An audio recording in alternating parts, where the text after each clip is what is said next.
Good morning. It's Nathan Castillo with Asian Money Focus back to you again. Today we're going to talk about me being an entrepreneur, what made me want to get into entrepreneurship, what are my goals being an entrepreneur, and where do I want to go?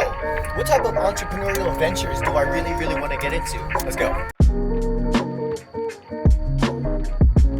Alright guys, welcome back. So let's talk a little bit about my entrepreneurial journey. Ever since I was about 7 years old, I knew I wanted to be an entrepreneur to get some money, you know what I mean? I never grew up rich. My parents didn't have money, my mom barely had any money to put food on the table. So raising 4 kids, that'll do that to you, She always kept a roof over our heads and food in our mouths. So, I've always wanted to strive for more to alleviate some of the stress that my mom had financially. So I remember even when I was like 6 or 7, I collected all of my toys and I actually set up a table in front of our apartment complex on a busy street. Honestly, like, you don't really get people that walk on the street, but hey, I was just 7 or 6 and I just wanted to see if I could sell some stuff. I set up a little bit of a table and I put all my toys on there that I didn't really want. I set it up and I just sat there. I sat there. I think I did this for about 3 or 4. I think I did it for a whole week. Wake up in the morning, eat breakfast, set up my toys and everything. I never made a sale. But it was definitely a learning experience. For some reason, I just knew how to market. I even created a jingle. It was like, come get your toys for girls, toys for boys, or something like that. And that's like one of my first entrepreneurial memories that I ever had. And ever since then, I've always known that I needed a business to really get to the next level, to financial freedom, really. And me in school, I wasn't really good in school. School wasn't my thing. I went ahead and I remember in high school, I actually had a little small candy business. This is an example of my experience with sales. There was supply and demand that was created, and this supply and demand was created by Arnold Schwarzenegger, believe it or not. He enacted this Healthy Foods Act in California when I was in high school, and what that did basically was it turned all of the junk food that was in the vending machines into healthy alternatives, fruit snacks, stuff like that. So I was just like, you know what? Nobody likes this stuff. So what I did was I went to Smart & Final. I got myself a box of 20 candy bars, and I would buy that for about $10 a pop, and I would buy 2 of them. So I would spend $20, $20, basically $25 invested. So then what I would do is I would take those candy bars and then I would actually go to my classes with a huge briefcase with the candies inside. And then before the classes would start, I would go ahead and sell these candies for $1 a pop, basically doubling my money per bar. So I did that for a while, and then it started becoming a thing. I started becoming like the candy guy. And I remember one time in 3rd period, we have 7-minute intermissions, you know what I mean? So between 2nd and 3rd period, I remember I just darted through to 3rd period, sat down before the bell even rang, and then before the bell could even ring to start the class, I had made $37. And at that time, that was all of my candies. I literally sold out. And that was really nice for me because it built my confidence. And that's another entrepreneurial journey that I had. And another one that I did after high school, I really got into working. I got into a gold buying business that taught me like really good skills in terms of marketing, negotiating, basically cold marketing, you know what I mean? And that really helped my life. From there, I worked, and then I finally was like, you know what, I need a business. I really need a business. So what I actually started doing was I researched on YouTube, drop shipping. It provided, low barrier of entry, what we like. It provided a good, stable base to get e-commerce presence online. So I went ahead and got a Shopify. I edited my website. I didn't know what I was doing, you know what I mean? But I definitely learned Facebook marketing and Instagram marketing through doing this. With all those skills done, I applied them, and I ended up starting with leggings, girls' leggings. And then after selling the girls' leggings and not making any money, I was just like, you know what? I need to hone in on what product I was selling. So I have a girlfriend and she loves corgis, and I know that there's a humongous following out there for corgi lovers out there. So I actually ended up selling corgi phone cases, doing pretty well with them too. How I got those to sell was I tried to do Facebook marketing, but I did make a few sales through that. Was it scalable? No, not yet. It needed to have some of the kinks taken out of it. And how I found a decent amount of success was actually through Instagram influencers. I would go to Instagram influencers pages, and then basically I would tell them, hey, can I buy a shout out for X amount of money for this amount of time for a post on your Instagram page. Did that, and we would time it for 6 a.m. in the morning to be posted up. That way we can get the morning traffic, get some eyes on the product.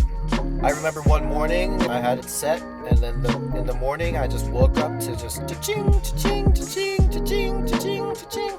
I think we made like a good 8 sales the first 2 hours. Yeah, it doesn't seem like a lot, but it was a lot back then because I wasn't making any sales. So I was happy, you know what I mean? And I didn't have to do anything because, the post was doing all the work for me. My small investment that I paid that person was making money for me. The one thing that really got me was the power of Instagram influencers. As that kind of fizzled out, as that page was exposed to that ad enough times, they started, not buying as much. So my return on investment started to dwindle. So then I started pulling out of that, you know what I mean? And then that was actually when I became an exterminator. That's basically it. So right now we're actually on our way to go get a small job done. Just a super, super small job. So, yeah.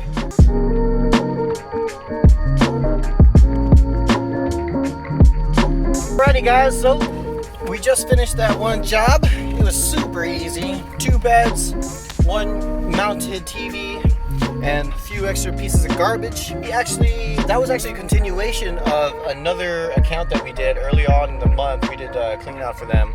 And basically they were like, oh, we need the beds until we can, for real, move out. We promised them we would keep the same rates, just basically extend their transaction to today. That was about a week ago.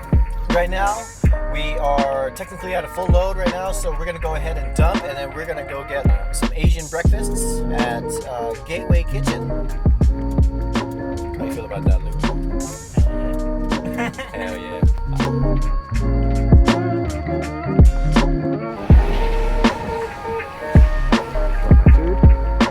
Look at that. You get 2 of them. That was this. With 2 soups, which is beef broth. All for less than $20, baby. If you're ever around the Daly City area, check out Gateway Kitchen. They've been feeding me for years. Alright guys, so after that job, we don't have anything else on the schedule. Thankfully, it's a wonderful looking day. I'm just hanging out over here near my house.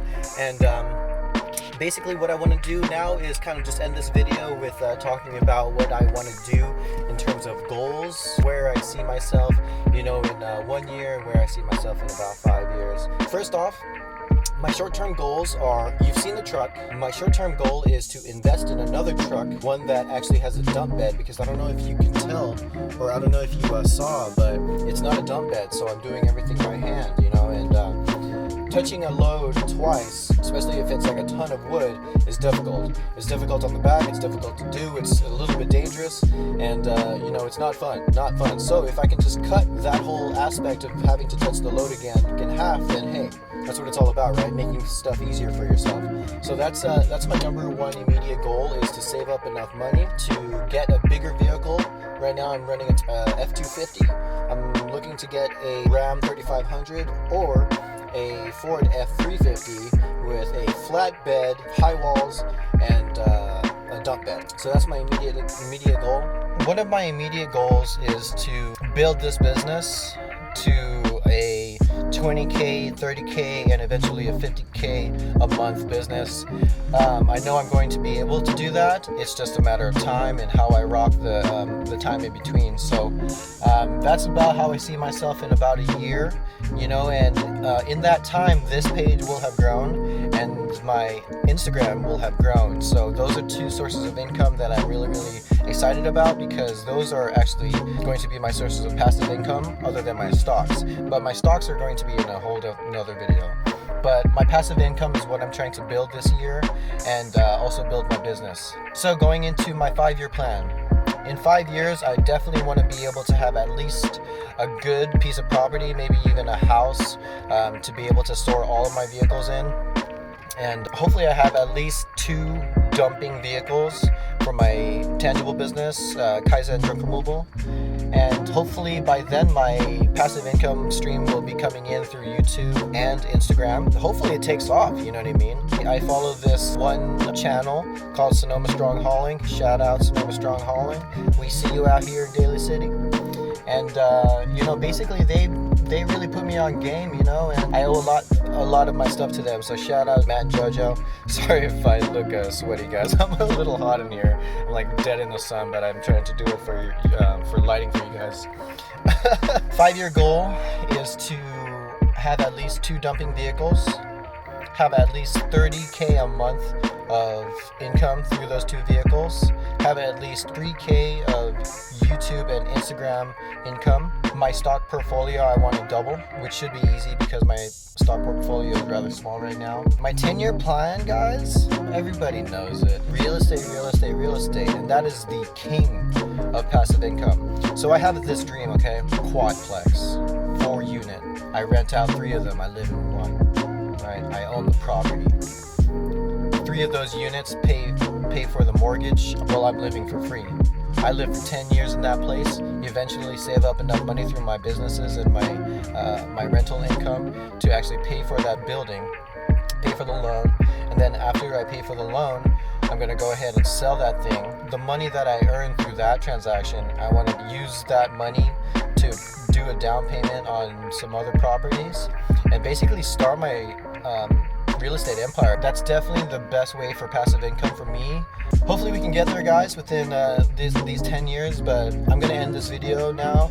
So if you guys like this content, like, subscribe, and I'll be posting another video. I already have another video in the works for you guys. So just keep on grinding, guys, and believe in yourself. You can do it.